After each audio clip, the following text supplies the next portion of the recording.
अत्याचार निवारण कृती समितीच्या वतीनं होतं, पण हे आंदोलन आदरणीय बाळासाहेब आंबेडकर यांच्या नेतृत्वात हा आंदोलन करण्यात आलता। या ठिकाणी ख्रिस्ती लोकांवर महाराष्ट्रामध्ये फार हल्ले होत आहेत, चर्चवर हल्ले करायलेत, मार आलेत आणि त्यांच्यावर खोटे एफ आय आर होतात, म्हणून हा आंदोलन केलेलं आहे। या ठिकाणी अजून कोणी भेट दिली नाही, कोणी नाही। या ठिकाणी फक्त आमचे आदरणीय बाळासाहेब आंबेडकर आले, त्यांनी आम्हाला आश्वासन दिलं की मी ख्रिस्ती समाजाच्या सोबत उभा आहे। काय चर्चमुळे त्रास असेल किंवा त्यांच्या काय त्रुटी असतील त्या आम्ही भरून काढू आणि ते परवानगी घेऊ रिसर, आणि त्यांना काय त्रास असेल ते सगळं काय ओके करून आम्ही पुन्हा तिथे चर्च करू। सरकारने जर आमची मागणी पूर्ण केली नाही, ऑन रेकॉर्ड तुमच्या कॅमेऱ्यासमोर बोलतो, अख्खी मुंबई बंद करून टाकू आम्ही, गॅरंटी तुम्हाला देतो। जर आमच्या मागण्या पूर्ण नाही झाल्या तर मुंबई बंद करून टाकू आम्ही। आता ह्या ठिकाणी थोडे आले, आम्ही चेतावणी द्यायला आलोय, जर मागण्या मान्य नाही केलं तर अख्खा मुंबईला आम्ही चक्का जाम करू, आंदोलन आम्ही करणार। ह्या आंदोलनाबद्दल जो आक्रोश होता ख्रिस्ती समाजाचा, तो आक्रोश आझाद मैदानामध्ये आज कुठेतरी दिसला आणि हे तर सुरुवात आहे। आता येणाऱ्या दिवसामध्ये अगर हे थांबले नाहीत, हे मारामारे या झुटे आरोप जे करत आहेत, अगर ते थांबले नाही ते आता तर ही सुरुवात आहे आमची। आता इथून पुढं खूप काही गोष्टी आम्ही करू त्यांच्या जे अगर अशा गोष्टी अगर ते करत आहेत, थांबत नाही आहेत, तर आम्हाला संविधानिक अधिकार आहे, संविधानिक अधिकारानेच आम्ही करू ते। लेखणीचं कलमाचा जो अधिकार आहे ना, त्या कलमाच्या अधिकारानं आम्ही निश्चित रूपाने त्यांच्यावरती येणाऱ्या दिवसामध्ये ते बघतीलच। प्रमुख मागण्या ज्या आमच्या होत्या की सर्वप्रथम जे पास्टरावरती जे खोटे आरोप लावलेले आहेत, एफ आय आर फाडलेले आहेत आणि ते एफ आय आर रद्द झाले पाहिजेत।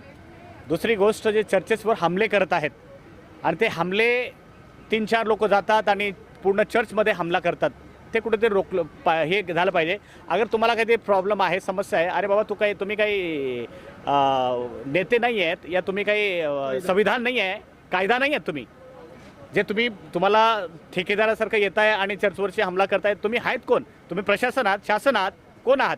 अगर तुमच्यामध्ये तुम्हाला अगर वाटतं असं की कुठं धर्म परिवर्तन होत आहे, गलत गोष्टी होत आहेत, तुम्ही जावं, पोलीसमध्ये जावं, रितसर कंप्लीट करावी आणि छानबीन करावी, त्याच्यानंतर ह्या सगळ्या गोष्टी उद्भवतील ना, तुम्हाला कळलंच ना सत्य काय आहे ते।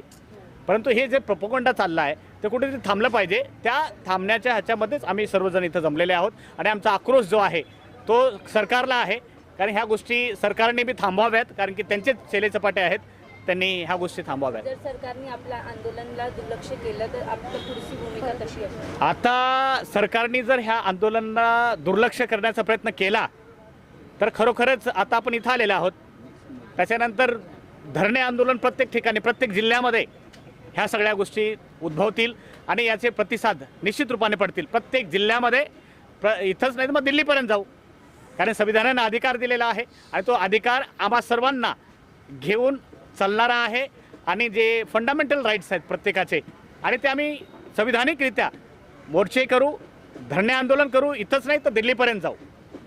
नवीन गोष्टी तुम्ही या महाराष्ट्र मुंबईमध्ये पाहणार आहे। स्थिती बदललेली आहे, ही आम्ही फक्त चेतावणी दिलेली आहे। याच्यानंतर आम्ही मोठा आंदोलन करू, जेव्हा जेव्हा आमच्या लोकांना स्वतःला जाईल, आमची मागणी आहे जी पूर्ण केली जाणार नाही, आम्ही आंदोलन करत राहणार।